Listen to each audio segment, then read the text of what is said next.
sailors who were part of the capture operation are sworn to an oath of secrecy. They're not to talk about this with anybody.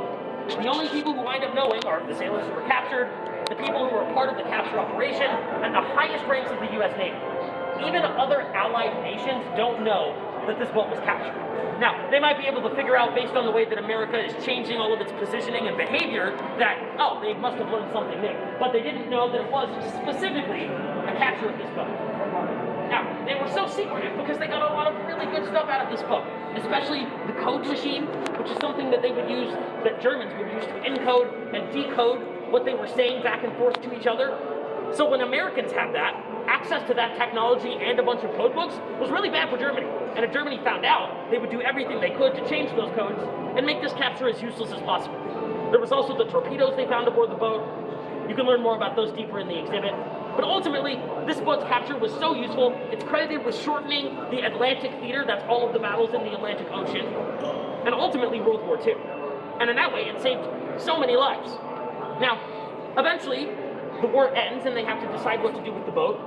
Now, the U.S. Navy is actually going to use the U-505 for target practice at that point. They've done everything they could with the boat. It even actually does a tour of duty along the East Coast. They make a lot of money off this boat selling war bonds and boosting morale.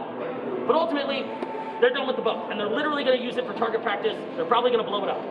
At that point, the former captain, but now an admiral, Daniel Gallery, has quite a bit of pull and is quite proud of his war trophy.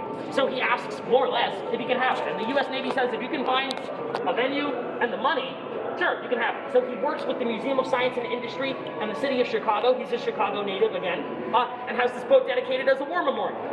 Ultimately then, it's taken from the Upper East Coast through the Great Lakes, across Lakeshore Drive, and it's actually sitting on the front lawn of the museum. So it is sitting around where the Henry Crown Space Center is, a little bit south of that. So on the lake side of the museum, a little bit south, is where this boat spends most of its time. From 1954 to 2004, this boat is actually outside on the front-ish lawn. What do you think 50 years of Chicago lakefront weather damage probably did to this mostly metal vehicle? Made it look like my ex-mother-in-law? Yeah, I love it. Yeah, it was looking very historical by then. Yeah, there was a lot of rust, a lot of weather damage. So in 2004, they cleaned off the boat. They cleaned off multiple tons of rust. They give it a new paint job with a mind for historical integrity, and then they dig a really big hole and they lower it down here. Again, you can see the video for that at the end of the exhibit. But yeah, that pretty much brings us to today. So from 2004 to now, the boat's been hanging out here. Now, the idea is that here at the Museum of Science and Industry, we're trying to inspire the inventive genius in everybody. But this is kind of a complicated piece of technology. This is a great example of the ways that science and industry can have all kinds of effects.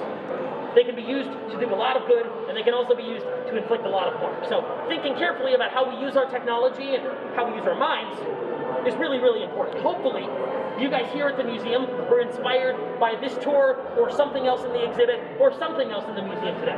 But with all of that said, this is pretty much the end of the tour. You guys are free to go. If you guys have any questions, I'm more than happy to take a stab at them, but even if I don't have the answer, there's all kinds of information throughout the rest of the exhibit. So even if I don't have the answer, something around here probably will.